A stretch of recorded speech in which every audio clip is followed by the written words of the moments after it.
Coming up on UTRGV-TV.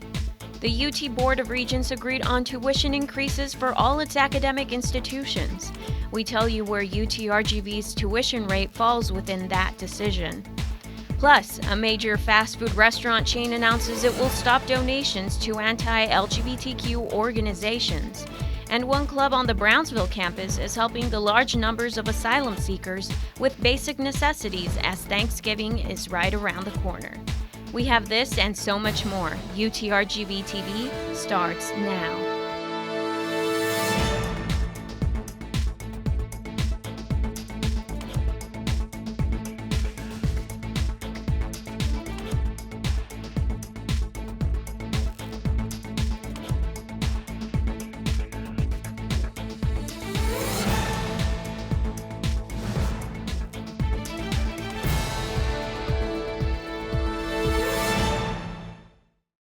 Welcome back to another edition of UTRGV-TV. I'm Juliana Quiroz. At the top of this week's newscast, the UT Board of Regents have agreed on tuition increases for all its academic institutions. So where does UTRGV's tuition rate fall within that decision? Our reporter Verilu Infante has all the answers. We have a very low debt load. We want you to graduate. At the November UT System Board of Regents meeting, it was agreed that all UT academic institutions would set uniform tuition increases starting fall of 2020. For the next 2 years, new students will pay a total 7% increase in tuition over a 4-year period. The primary source of revenue at universities is tuition dollars. And as you go forward, you have inflation and prices go up. And so the increases that were approved by the Board of Regents for all of the UT system schools were essentially inflationary increases. With UTRGV's 4-year tuition and fees guarantee, current students enrolled at the university will be unaffected by this change. The university's recently announced tuition advantage will not be affected either. We work really hard to keep our tuition and fees as low as possible. For us, it's very important that students graduate with no debt or minimal debt. According to President Bailey, currently less than 25% of students pay tuition and fees out of pocket, and the university has the third lowest tuition charge in the state of Texas and one of the lowest in the United States. President Bailey says the revenue from the raised tuition will go towards hiring an additional 32 advisors over the next 2 years to bring the student-to-advisor ratio down to about 300 to 1. Another portion will go to student support activities, student success activities, and faculty hiring. We'll keep you updated with any new information on tuition changes. Reporting for UTRGV-TV, I'm Verilu Infante. And now turning to a major fast food restaurant chain announcing it will cease donations to anti-LGBTQ organizations. Our reporter Rocio Villalobos speaks with students on the spectrum as well as allies about what they think of the decision. ChickfilA will no longer donate to the Salvation Army and the Fellowship of Christian Athletes, two organizations with anti-LGBTQ stances, which according to tax filings received $115,000 and $1.65 million respectively in 2018. The fast food chain, known to hold conservative values, announced that beginning in 2020 it will introduce a more focused approach for the causes it supports, focusing on education, homelessness, and hunger. UTRGV student Candice Rodriguez, who identifies as part of the LGBTQ community, says prior to the announcement, she abstained from dining at ChickfilA for over a year. Now that they're in the right path, so to say, I'm eating there again. While she sees the move as a means of damage control following backlash ChickfilA received for their years of donations, Rodriguez says she no longer takes issue with the company. It's probably what led them to do this decision, but as long as they're aware of what community they're helping and who they're doing this for, then that's fine. Sociology student Albert Ramos considers himself an ally to the LGBTQ community, but says ChickfilA has always been his go-to restaurant when dining at the student union. That in itself is its own separate problem, but for now, chicken is chicken, as long as it's still good and I can eat it, I'll eat it. And while the donations never deterred him from the restaurant, he believes the move will draw more people. I think for them, it's a step in the right direction. in that they will include more people and they will kind of step away from a seemingly bigoted organization. Despite Chick-fil-A's decision to stop supporting these faith-based organizations, the Chief Operating Officer says the company will not exclude any organization from future consideration for Chick-fil-A's charitable giving. In Edinburgh for UTRGV-TV, Rocio Villalobos. With large numbers of asylum seekers awaiting court hearings, many are in need of basic necessities. Our reporter Jose Guerrero has details on what one club is doing to help those in need, just as Thanksgiving is right around the corner. For the asylum seekers, they've been put in a kind of impossible situation. We should help out and seek to assist. This is Dr. Bradley Warfield, lecturer in philosophy and the man behind the UTRGV Philosophy Club's donation drive to help asylum seekers in need. For several months, hundreds of asylum seekers have been living in harsh conditions on the Mexico side of the Cameron County International Gateway Bridge. Dr. Warfield tells us why he reached out to the Philosophy Club about the asylum seeker situation. They're just in really destitute conditions, and I thought it would be a good idea to try to draw on the resources of the wonderful UTRGV community. So I brought it to the attention of the Philosophy Club. They're not exactly in the best conditions, and so we just wanted to help give something to facilitate their stay. Give a little bit. If we can, why not, Supplies ranging from hygiene products to non-perishable food can be donated. The supplies will be going directly to Team Brownsville, who distribute them to the asylum seekers. They take supplies across the border in wagons, in carts. However much it can alleviate suffering, for the moment is wonderful. On the Brownsville campus, donation boxes are located in the library, advising center, B Main 1.413, and on the third floor of the BMSLC building. On the Edinburgh campus, a donation box is located in the Liberal Arts Building South in the Philosophy Department. The donation boxes will continue being in the same location for the spring and future semesters. So remember, if you happen to pass by any of these boxes, feel free to donate anything you can, as any donation helps. In Brownsville for UTRGV-TV, I'm Jose Guerrero. UTRGV is one out of the 100 campuses that are recognized as a Tree Campus USA. We find out more information on how this campus benefits from being a part of the program. UTRGV is home to nearly 2,000 trees. That has led for the campus to be part of the Tree Campus USA organization. Trees are going to be the key to the future. This is possible because of Edinburgh's very own tree board committee. Professors like Dr. Rosellis and Dr. Levy are on the tree board and plan to have an urban forestation class next semester. Mr. Caprell, the only city forester in the RGV, spoke on why trees are important on a campus. Trees are wonderful. They take in carbon dioxide, give out oxygen. They lower the heat island effect, which is part of the global climate change scene, and the more trees you have, the less heat islands you have, so you're going to lower the ambient temperature. UTRGV is a wonderful urban forest, and we're doing another tree survey. Dr. Rosellis will be doing one this coming semester, the next semester. Last week, City of Edinburgh celebrated Arbor Day by planting trees at Janet Vacker Park. Edinburgh has become a Tree City USA, and they established a tree board. Our plan is to incorporate more trees in our city and to establish new trails so people can get around safely, walk, run, cycle safely around the city. I believe, as an environmentalist, that the future is going to be key. Having trees in our environment is going to be key to fighting climate change. UTRGV and City of Edinburgh will continue to celebrate Arbor Day every year. For more information, you can always go to the Arbor Day page on UTRGV's website. In Edinburgh for UTRGV-TV, I am Elijah Noriega. Last week was International Education Week. The UTRGV International Admissions and Student Services held their annual International Food Festival. Last Thursday, the International Admissions and Student Services hosted the annual International Food Festival. This year's festival was based on the culture of South Asia. The main focus was on India and Bangladesh. Students were introduced to games, music, and cultural traditions. This year we've had an influx of students from Bangladesh as well as from South Asia. And one of the things we strive to do is to make our international students feel comfortable. They're here to learn, but at the same time we think that they're here to teach. They have a lot of culture and of course the food, the dancing that you saw in there, the tattoos and all the stuff. They have many things to share with us. So what we'd like to do is feature those areas where we have international students so they can share their cultures with us.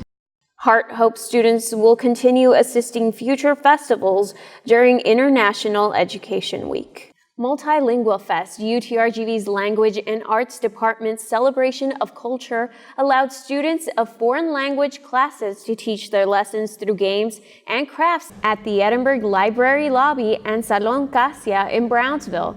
The fest was a week-and-a-half-long event. Representatives stress it is important to learn different ways of life for an understanding and connected example of people. I want to learn about different cultures because I want to get out of my comfort zone, and I feel like it's important to the community, and I feel like we're able to connect to each other because we learn more and we know more about each other. Some of the languages presented were Chinese, Korean, and German. Lead director and representatives hope to expand their enterprise with more languages next year. Each year, the Study Abroad Fair takes place at the UTRGV Edinburgh and Brownsville campus to help students explore other places around the world while learning. Students are able to gain cultural awareness by learning different perspectives, languages, and values along with personal growth. Is so new and different than what they've done before. They start learning and start experiencing things before they even leave on the plane. If you would like more information, you can contact the international programs and partnerships at ipp@utrgv.edu. The grand opening for the Vaquero Tech Centers took place last week, Tuesday. Here's this week's UTRGV TV's Noticias en Español.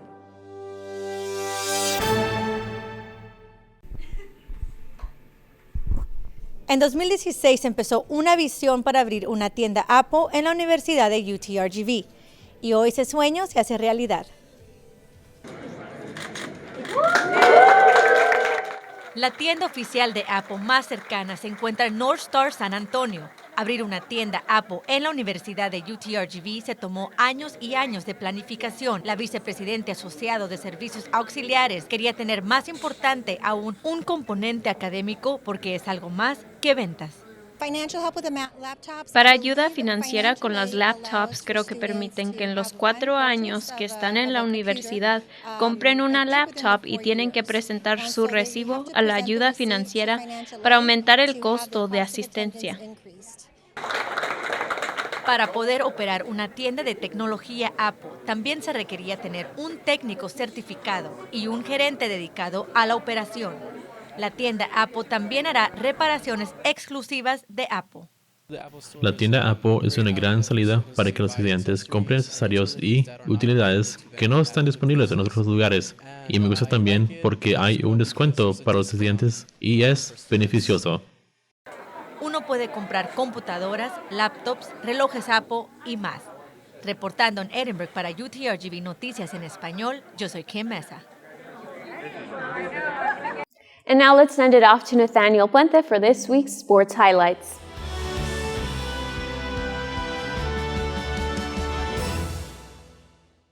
News is supposed to be about what's happening now, or what's about to happen. But let's step back into the past for just a second. If you glance through the UTRGV record book, this one right here, you'll notice a couple of things. The teams at this school, they have not had a lot of consistent success. In volleyball's first 30 years in the NCAA, they had a winning percentage of only .308. Not very good. But ever since Todd Lowry became the team's head coach in 2015, there's been conference titles, WAC regular season championships, NCAA tournament appearances, big stuff. But when you win this much, you come to expect big things from this team. And even though volleyball ended the regular season with a losing record, there was still hope that they would do big at the WAC tournament. The Valley hosts the WAC tournament. Only problem, it's the Utah Valley, and UTRGV was set to play the Wolverines in the first round. Coincidentally, the two schools have met every year in the WAC tournament since 2015, with UTRGV holding a 4-1 record. You know what that means right now, though? Nothing. Utah Valley exploded in this one, cruising to a 3-0 sweep win to advance to the next round of the tournament. Volleyball closes out their year with a 14-17 record, which is still the 10th best in program history. Just as their season ended, women's basketball is just getting their season started. They went upstate to play Corpus Christi in the South Texas Showdown. The Islanders took the lead early here and kept the momentum going. Dalecia Booth got things started with a nice layup. Booth carried the team with 20 points on the night, leading both teams. UTRGV got close in the second period with this Zane Templeton 3, but Corpus ran away with the game in the third period and won this one 61-50. The Vaqueros' next 4 games are at home as they look to improve upon their 2-3 record. Now, men's basketball, they didn't play last week, but they do have a home match tonight against Texas A&M International. It's been a tough start to the season for UTRGV, but a matchup against a Division II school should result in a win. The teams have not met since 2011, but UTRGV holds an undefeated 7-0 mark against the Dust Devils. Now, here's a sport that not many reporters will talk about this side of the 49th parallel. The 107th Grey Cup took place last night, and the Winnipeg Blue Bombers won their first Canadian Football League championship since 1990, formerly the longest active streak in the league. The field is way bigger, there's only 3 downs, 12 players on both sides. It's Canada, eh? So that's it for the action in the CFL, but coming back home, there's a lot of action still going on. If you've been keeping up with UTRGV student media, you might know that the Vaquero Pick'em is going on and UTRGV-TV is tied in first place. So this week, I've invited 2 people from student media who are actually picking this week. We got Ramiro Gonzalez from UTRGV Radio and Victor Ramirez from The Riders. So everybody picked UTRGV to win, well, except for Ramiro. Ramiro picked Texas A&M International to win on the men's side. So Ramiro, why did you go against UTRGV this week? A&M sounded cool, and I just don't want doubles on my team. You don't want doubles on his team. Now Victor, he had some neat picks. He actually picked George Mason to beat Kansas City and picked Central Washington to beat Seattle U. So Victor, why did you pick Central Washington to beat Seattle U this week? I believe last year they played against them, and Seattle U lost, I believe. So I chose Central Washington. So make sure to check out UTRGV Student Media's Facebook page to see all the picks for the week and send in your own picks to who you think is going to win the game. So I'm out of paper, we're out of time. This has been UTRGV-TV's sports highlights for this week. Back to the birthday girl. Thanks, Nate. Now here's this week's police reports released to us by UTRGV-PD this past week.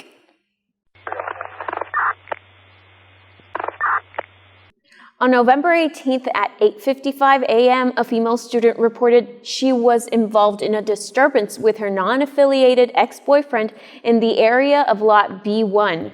During the interaction, he pushed her, causing her pain in the abdomen. Just prior to leaving the area, the ex-boyfriend took her purse. The subject left the area prior to the officer's arrival. The purse has since been returned, and the case is under investigation.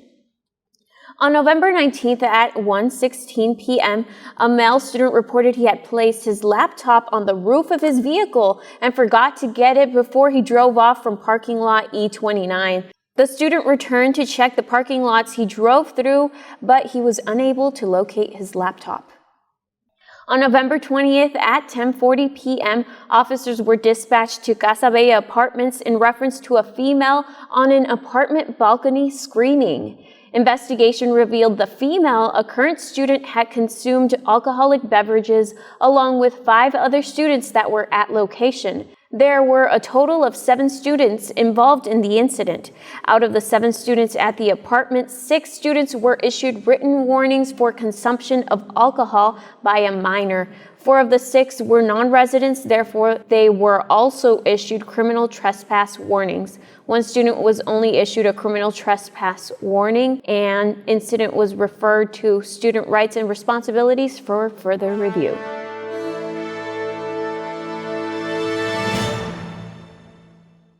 And we're back with our final spotlight of the month for the semester. We've invited Princess Velez Chavez. She's a theater and dance major here at UTRGV, and she recently organized an event called Community Cans. Thank you for being here with us today, taking your time out of your busy schedule. Yeah, thank you for having me. So It was on November 15th, right, at the restaurant Grain to Glass in McAllen. So the public was able to donate canned and non-perishable foods for the RGV Food Bank and several local artists. I don't know if you would like to elaborate on some of the artists that were invited. Yeah, so we had a lot of local artists and local businesses, from handmade goods to baked goods, just crafts and like a lot of really good art, yeah. Okay, and so how did this all start out? What inspired you to organize an event like this? Well, I think it all started with like my business. I've been having or attending several events, and I don't know, lately I've been really grateful about everything that's been happening in my life. So I decided the theme of my event to be Let's Be Grateful. And I'm sure everybody has something that they're grateful about, and sometimes we don't take that step back to really appreciate the things, yeah. And so how did it turn out? I mean, how many goods were donated that day? So they actually haven't told me the weight, but it was a big box and we filled it and it was pretty good. I was really excited to have the event and to actually have a good turnout, I thought, yeah. Okay. And so do you plan to continue to do this in the future, or was this the first time that you did something like this? Yeah, this is my first event and I was really excited to have. I mean, it was really good. And yes, I definitely do want to have more events. I'm already thinking of what else to do. Maybe once it gets a little warmer. Okay, yeah. Something for the summer. Mm-hmm. So Thanksgiving is upon us, and I'm pretty sure that's why you did something like this. So what message would you like to give to those that want to do something that's for the good of others?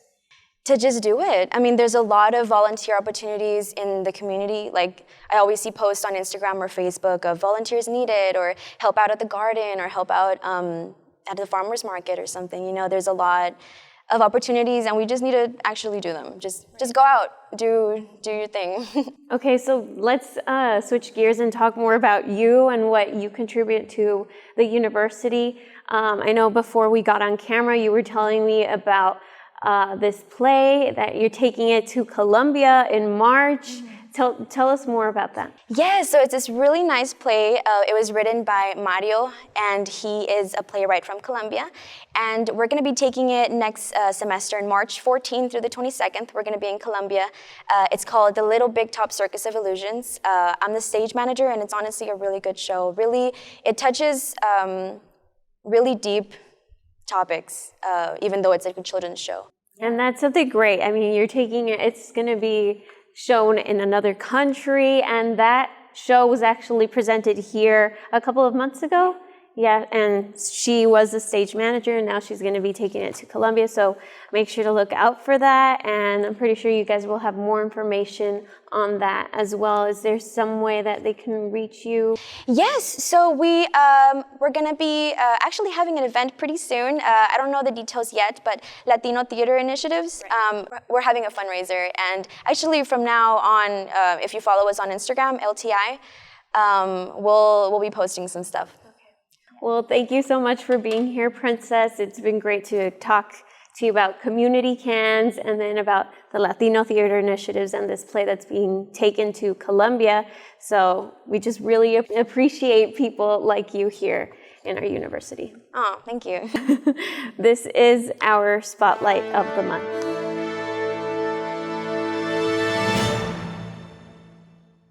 That's all we have for you today, but remember, if you have a story you would like for us to know about or know someone who's making an impact on campus or in the community, you can contact us through our social media or email us at tv@utrgv.edu.